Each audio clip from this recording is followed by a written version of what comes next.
fantastic. Here we are with a LUNARLAB update. James, I don't know if you want to quickly explain why we're giving an update right now while we welcome Maud from the Luxembourg Space Agency to the stage. Yeah, so thanks everyone for joining. We've had a really great partnership with the Luxembourg Space Agency, about 8 years strong. And over that time, we've really had some really lovely single use case applications of machine learning for lunar exploration. But as everyone's now realizing, we're now in the era of foundation models. And one of the nice things about having this great back catalogue of research is it gives us some nice use cases to test the development of this new sort of category of research product. And so we're very grateful that our friends at LSA realized the wisdom of this opportunity. And I just wanted to thank Maud, who's joined us from LSA, who's been a great champion in the background for making this happen. And this is really, I should mention, building a foundation model is a slightly different category of research from a traditional FDL research challenge. And so this isn't the final release. We'll be releasing the foundation model for the community later on in the year. But we just wanted to give the team the opportunity to provide a bit of an update on their progress so far. And yeah, we would like to see if we can get... yeah, there we go. Hello. Hello. Hey, Maud. Great to have you join us today, and was just wondering if you want to just share a couple of thoughts from LSA's perspective. Yes, thank you so much. So as introduced, I'm Maud Maroki. I'm the Talent Development Officer at the Luxembourg Space Agency. So just a few words about the Luxembourg Space Agency. Our core objective is to promote the development of the Luxembourg space industry. We aim to support this sector economic growth by fostering collaboration, not only within the space ecosystem, but also by creating synergy with companies and organizations outside of the sector.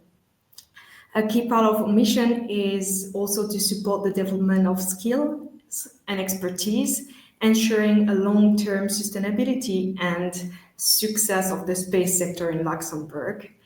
We actively invest in research, education, infrastructure, and we are committed to promote Luxembourg and its dynamic space ecosystem on the international stage. And we are very proud to support the FDL Europe Challenge.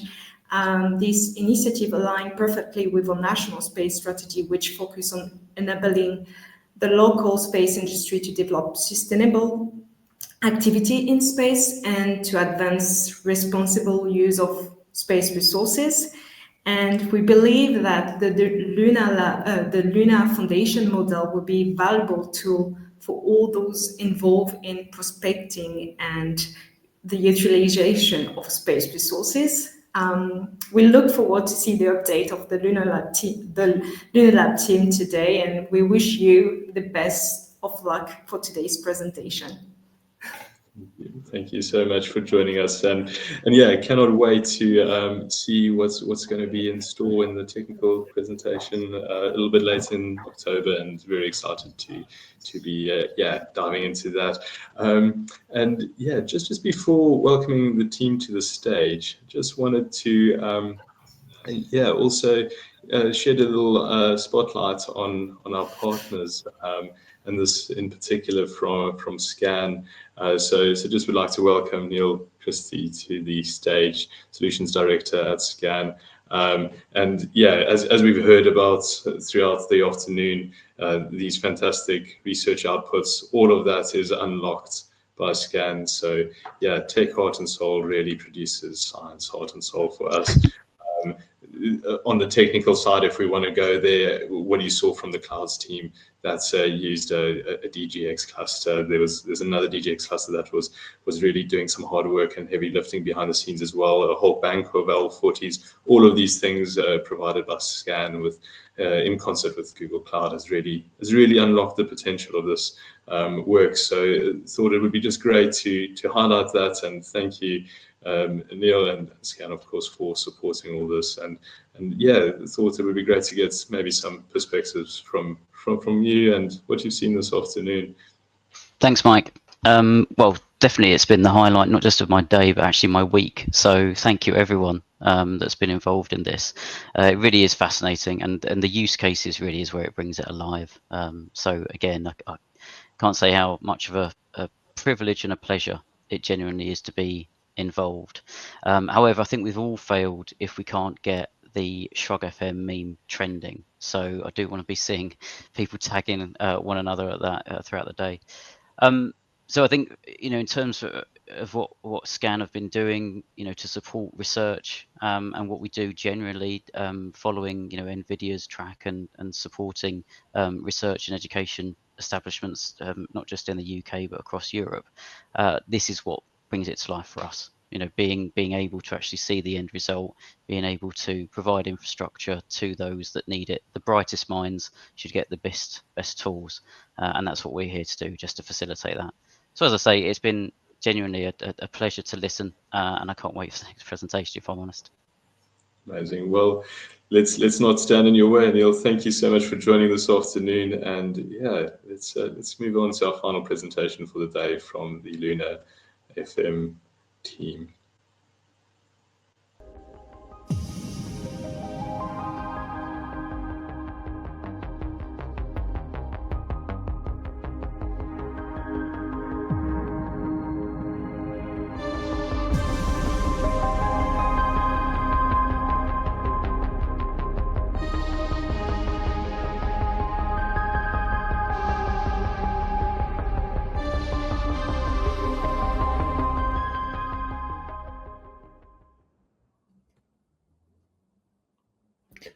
Good afternoon, everyone. My name is Mark, and I'm one of the researchers from the LUNARLAB team. And we are really thrilled to be here presenting a progress update on the work that we've been doing to build what we hope will be the first foundation model for lunar resources. We've recently entered a new era where machine learning models can learn to perform a variety of tasks. Embracing this paradigm shift, we're very proud to unveil our multi-model foundation model for the Moon.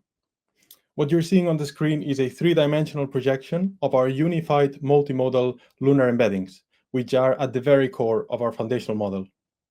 In the next few minutes, we're going to tell you how we've achieved this and what this enables. The core problem we're facing and working on is that lunar data is siloed and unstructured. We have dozens of instruments, but no way to really see the full picture.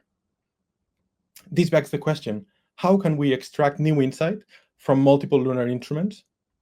In other words, how can we combine multiple data modalities into a unified representation? Our approach is, as you may have already anticipated, a lunar foundation model, where we combine a number of global data sets, including multispectral, radar, temperature, and gravity sensors, using a multi-MAE architecture, which is a special flavor of a masked autoencoder, and this yields a global set of unified multimodal embeddings. With this, I hand over to my colleague Gauthier. Thank you, Mark. So, as you said, we are using a multimodal masked autoencoder that we trained on reconstruction and translation tasks. So now let's see if our model, LUNAR-FM, can actually be a translator from one modality to another one and check if it did learn useful information across modalities. To do so, we perform multi-modality reconstruction. What it means is that we start with some ground truth chips with all modalities. We then randomly mask out 90% across all modalities. So here, all that became black is masked out and not seen by the model. We do this in order to force the model to learn how to reconstruct each modality, but also across modalities. As you can see here, for instance, on the first column, only one patch is available for Grail. This means that the model will have to learn from the other modalities to be able to reconstruct this modality with only one patch. Now let's see how our model performs this reconstruction. And let's compare it with the ground truth. As you can see here, the reconstruction is qualitatively very meaningful, and we also added some quantitative measures by computing the mean square error. All this shows that our multi-mask autoencoder did learn valuable information, modality, and cross-modality wise. With this, we pushed further and also checked if our model learned some semantic understanding and can also provide interpretability. To do so, we first run some similarity search using our embedding. For that, we start with a location that is interesting to us. Let's say lunar pits or crater rim or any other location like the one we show on this first column. This represents our input query. Then our model outputs the top 10 closest locations on the moon within our embedding. As you can see here, those 10 different locations are quite close to the initial query, which shows that our embedding is meaningful. We also went beyond to see if it can determine and provide what are the most relevant areas in each modality, giving interpretability. We do this by building the importance map that you can see here, and where the darker the region is, the more important and relevant the area is for the model. With this, we check that we get both good cross-modality knowledge, semantic understanding, and interpretability, which enables many other valuable use cases and downstream tasks that now Jakob is going to present to you. Yeah, thank you, Gauthier. So Gauthier already showed you that our model is capable of providing general semantic understanding in form of correlations. However, of course, we want to go further. And especially when we ask ourselves the question that mainly drives us for this challenge, how can LUNAR-FM actually support science? And for this, let's consider titanium dioxide concentration on the moon. Titanium dioxide, or TiO2, is shown here in the image as this powder. And TiO2 as the combination of oxygen and titanium is important for construction, energy, and life support in general on the moon. In practice, people are most interested in describing and generalizing expert intuition, expert experience, or actual manual work. Or to state it differently, people are looking for hidden correlations in existing data examples, which would then allow them to draw conclusions on new data samples or data points. Here, we want to look at the titanium dioxide resources on the moon, the TiO2. Let's take a look at some positive examples where we know that with a given certainty, there's a high concentration of titanium dioxide. In practice, we also have negative examples as well, where the concentration is known to be relatively low. With our embeddings and these few positive and few negative examples, we can already draw conclusions and derive common characteristics and extrapolate them all over the moon. In this example, we apply simple principal component analysis on our multimodal embeddings and then separate the positive and negatives embeddings based on linear discriminative analysis. To first reduce in order to first reduce the dimensionality of our embeddings and then separate them into negative and positive examples. And even with this small number of positive and negative examples, the extrapolation to the moon already correlates very good with the ground truth maximum concentration measured in individual chips. Here, in this example, 25 positive and 25 negative samples results in more than plus 0.7 correlation with the maximum TiO2 chip concentration. So to summarize this, from only these few examples and very basic analysis tools, we actually derived a reasonable static map for potential resources.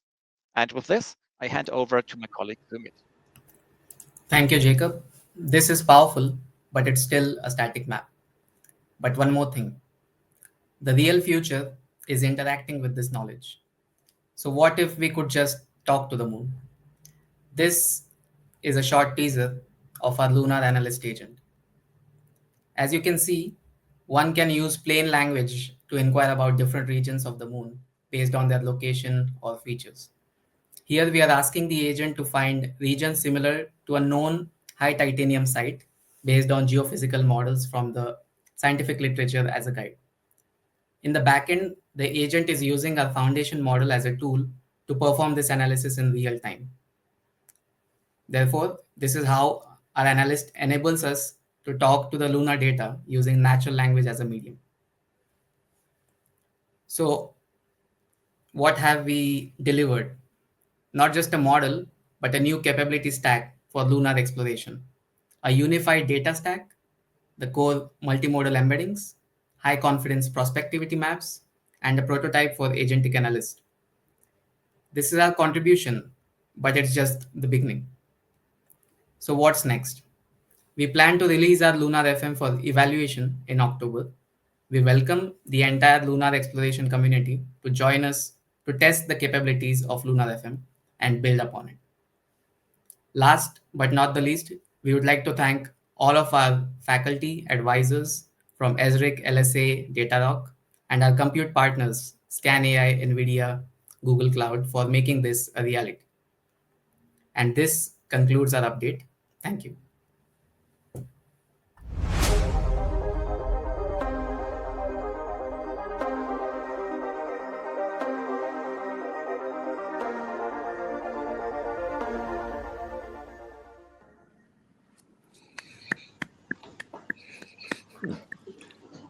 Absolutely phenomenal update. Sorry, folks. Exactly.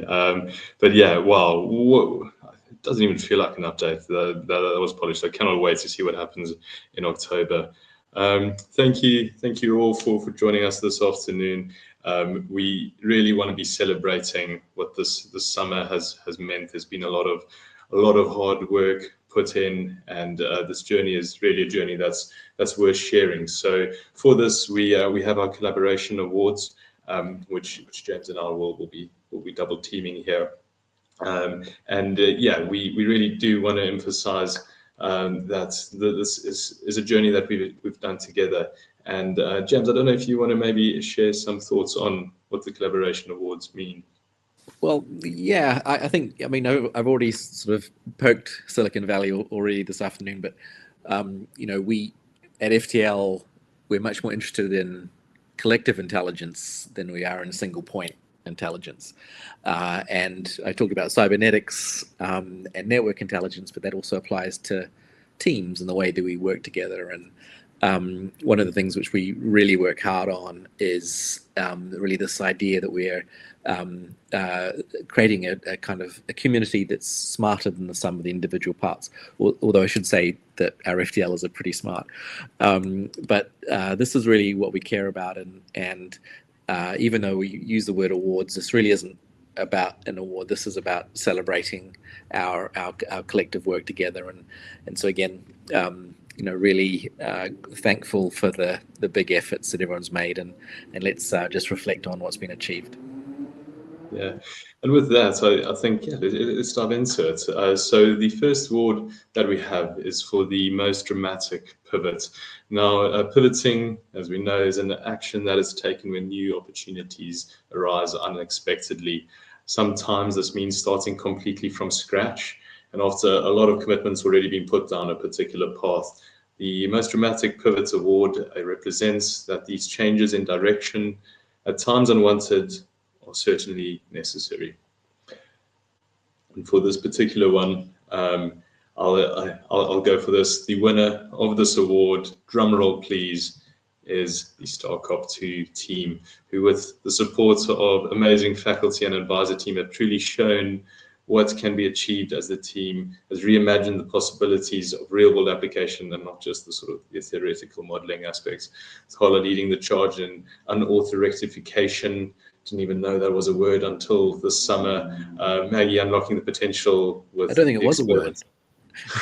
Don't make me do it again, please. And then Luca, bringing the deep domain knowledge, but also deep collaboration. So yeah, can confidently say that the StarCop2 team is ready to fly. Well done, team. The next award there is Steely-Eyed Operator Award. And yes, in every FDL project, there is a moment where absolutely everything can go wrong. And this implicit contract of high risk, high reward research, that is the currency we deal with.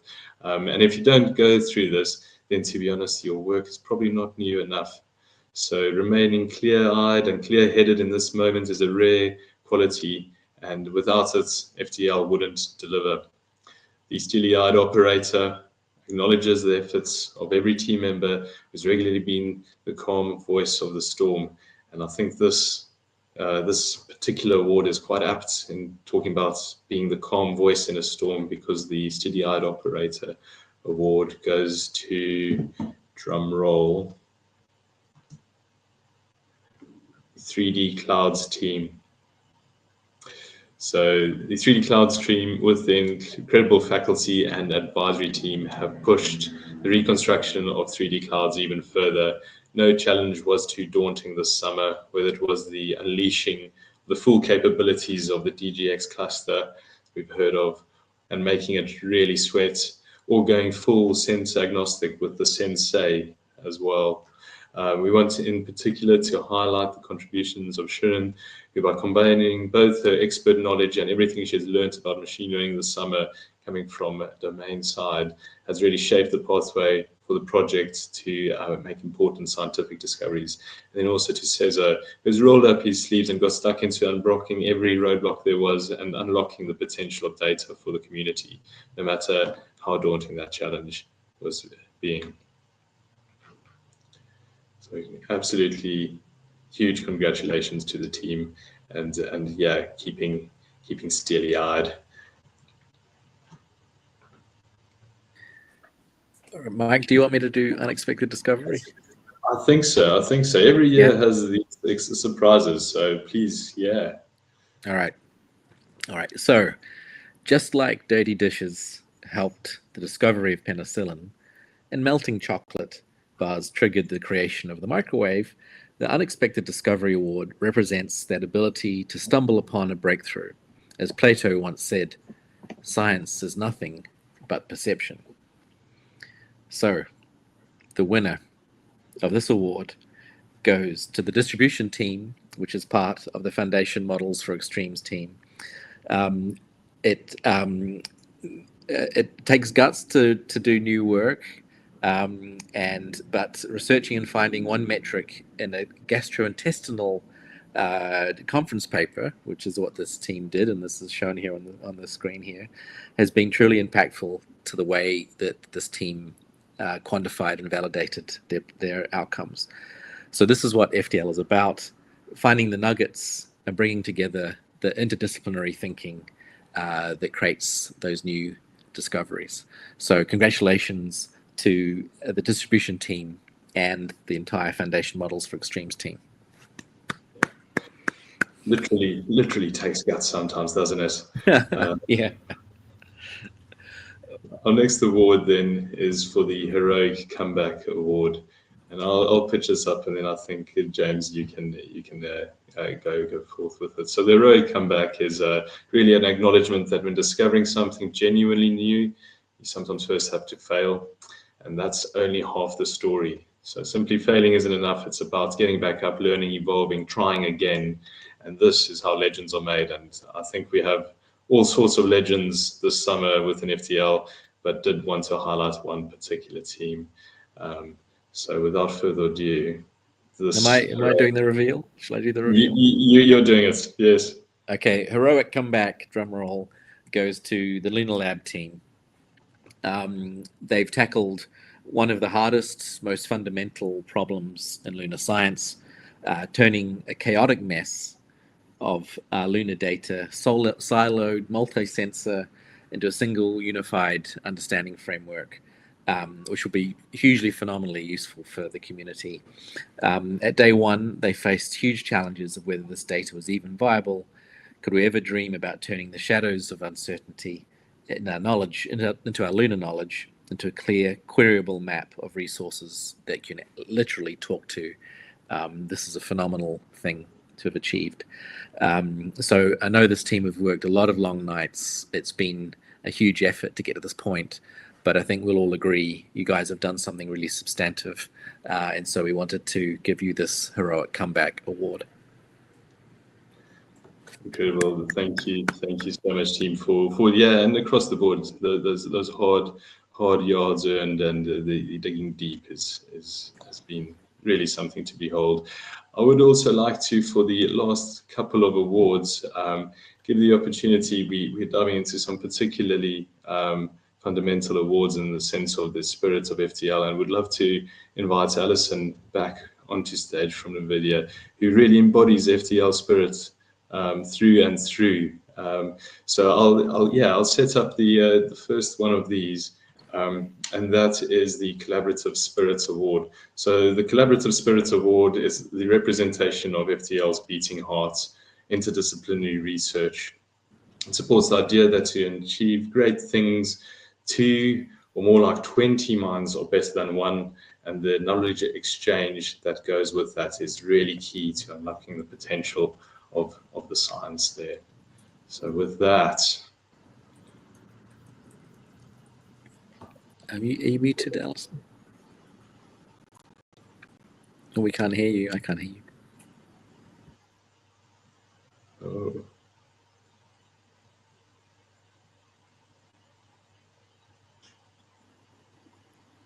The anticipation is reaching It's unprecedented. so seamless up until this point.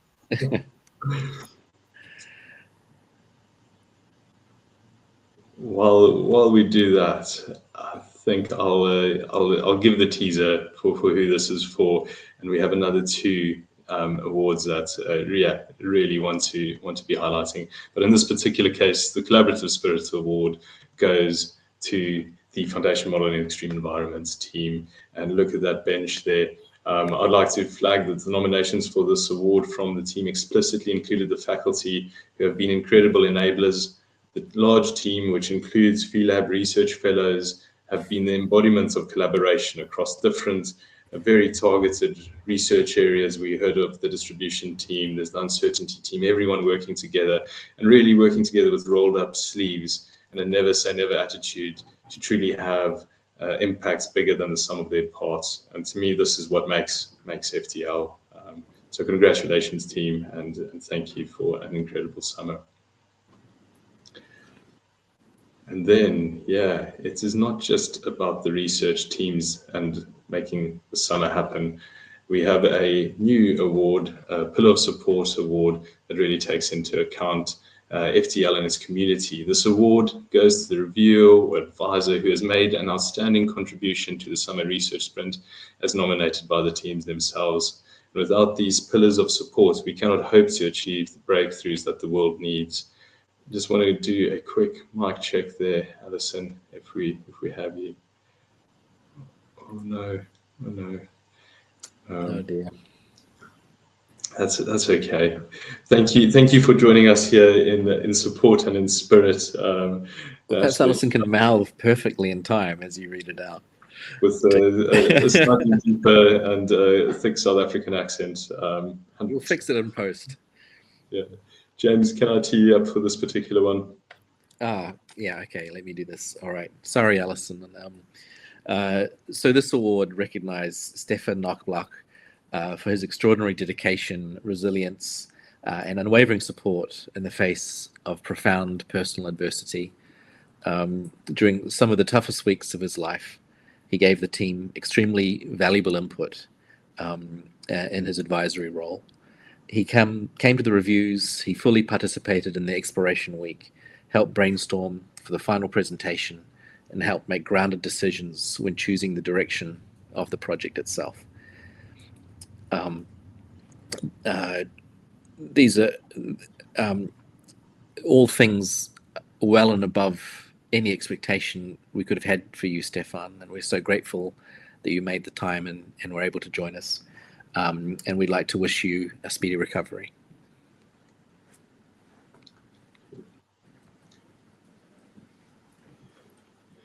Then finally, to truly celebrate what we're trying to do with the Earth Systems Lab, we have the Gaia Award, and James, I know this one is also very, very close to your heart, so please do share this one. Well, so of course our patron saint is Carl Sagan, and as Sagan observed, our planet is but a pale blue dot, a tiny speck suspended in a sunbeam. Yet within the speck lies the incredible capacity for life, a miraculous blend of elements and conditions that have allowed us to thrive. But this fragile equilibrium is easily disturbed, as we're seeing, and it's up to us to protect it. The Gaia Award for Collaborative Excellence honors the team whose work best encapsulates these ideals. This team has embodied the concept that our strength is multiplied in unity. In a universe and an era that can be indifferent, they have chosen to pool their awesome talents and weave a tapestry of data and algorithms with the potential to change things for the positive. So the winner of this award is not necessarily a person, but rather Shrug FM. Not just the hashtag we all didn't know we needed, but rather a celebration of what it means to be bold and brave and to challenge the status quo. Shrug FM aims not to compete with other efforts, but to rather make them better. If we're able to unlock the potential of the incredible work done around the world for good, then the possibilities are endless. So congratulations to the team. Amazing. Yeah, no, thank you. Thank you so much, all of you, for an absolutely incredible summer. And this is just the cherry on top, and sharing the journey together. It's what makes FDL so special. With that, I would just like to round us off here and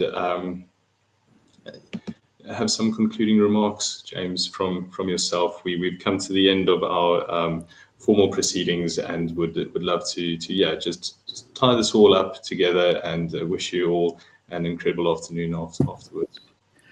Yeah, I think, first of all, thanks so much for our Earth System Lab team and LUNARLAB team. That's the researchers, but also the faculty. You guys dig so deep every summer, and it always blows me away about the quality of the research. This really is absolutely state-of-the-art stuff, and as I promised at the beginning, hopefully more entertaining than ChatGPT-5. Also, we have HelioLab next week. Please do join. We have 5 more challenges, and we're so excited to be able to share that work as well. So a quick shout out, really, we couldn't do, as I mentioned, we couldn't do this without our friends at NVIDIA and SCAN and Google Cloud. The compute resources required to do what you've just seen are immense, and we're just so grateful for that capability. And of course, the amazing questions from our friends at ESA and the Luxembourg Space Agency. So just a few sort of thoughts from me, really, just to wrap up for the weekend. I mentioned our patron saint, Carl Sagan. We have a few patron saints, Margaret Hamilton, Alan Turing. These are all people that have informed our worldview. Also have Arthur Clarke here, based at the Arthur C. Clarke House in London, and of course my favorite science fiction author, Asimov. Other patron saints, we have Feynman, and then Carl Sagan himself, of course. Not on the next slide, I think he is standing on the Martian surface. But really, there's one patron who is capturing the moment, and I wanted to say, well, we're standing on their shoulders, but we're also standing on the shoulders of you all, the research. Really, you guys have really done amazing things, and we're so proud and have met you and to be able to do this work with you, but also standing on the shoulders of all the FDLs and all our partners who've been able to make this they're literally of individuals behind the scenes that make FDL what it is, and so we're standing on your shoulders. So there's one sort of patron saint which sort of capturing the moment I wanted to reflect on before we go, and that's Marshall McLuhan. And if you know about Marshall McLuhan, he famously sort of summed up the century with this notion that the medium is a message. Now, there was a second part to his paper, which really defines the 21st century. And in this, he says, first we shape the tools, and then the tools shape us. We're at this incredible moment where we're building this amazing new capability called AI. It's got the ability, on one hand, to ossify us, to control us, to really define our existence. But also, on the other hand, it's got the ability to liberate us, to make the world more sustainable, to really solve those challenges of living on this finite planetary spaceship, but also become a spacefaring civilization. And it's the second part which we really want to do and be champions of. And if you want to join us and be part of that dream and that vision, please do apply for FDL next year. We'd love to have you. And again, so grateful for everybody who's helped us up to this point. So with that, I'd like to wish you ad astra per algorithmus. This is our sign off, and all the best. Thanks for everybody, and we'll see you soon next time. Thank you all. Thank you all.